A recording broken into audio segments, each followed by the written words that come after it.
International Journal of Health Policy and Management. Quality and speed are our culture and the keys to our success. Welcome to the audio summary section of the International Journal of Health Policy and Management.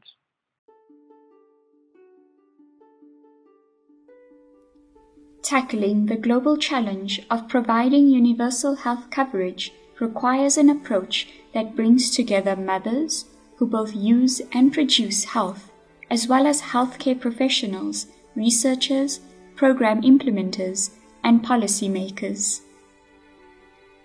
Given the high maternal, neonatal, infant, and child mortality rates in the global south compared to the global north, action is required from both the north and the south to meet the Sustainable Development Goals by 2030.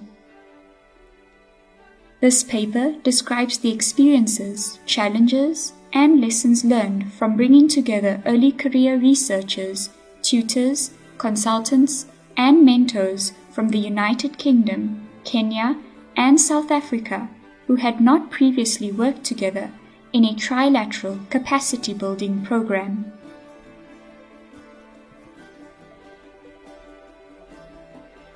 We sought applicants from early career researchers from a range of sectors and institutions in each country.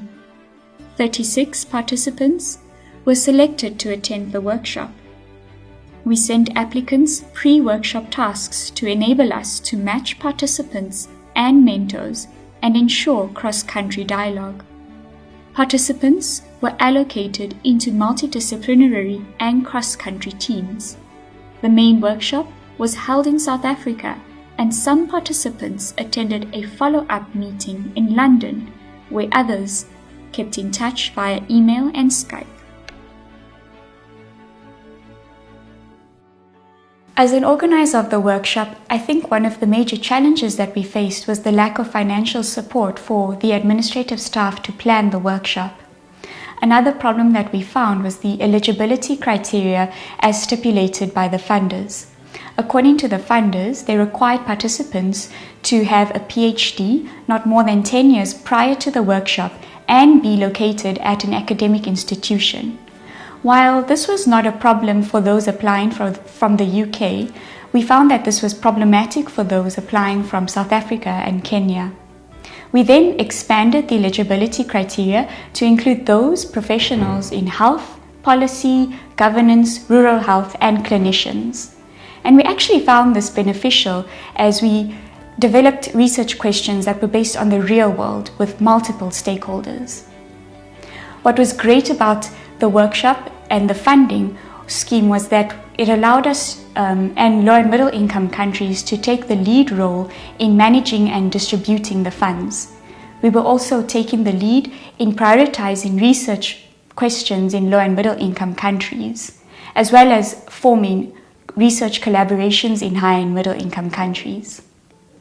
I think moving forward, it would have been beneficial if funds were reserved for networks to initiate their own projects that emerged from the workshop with regular face-to-face meetings and follow-ups.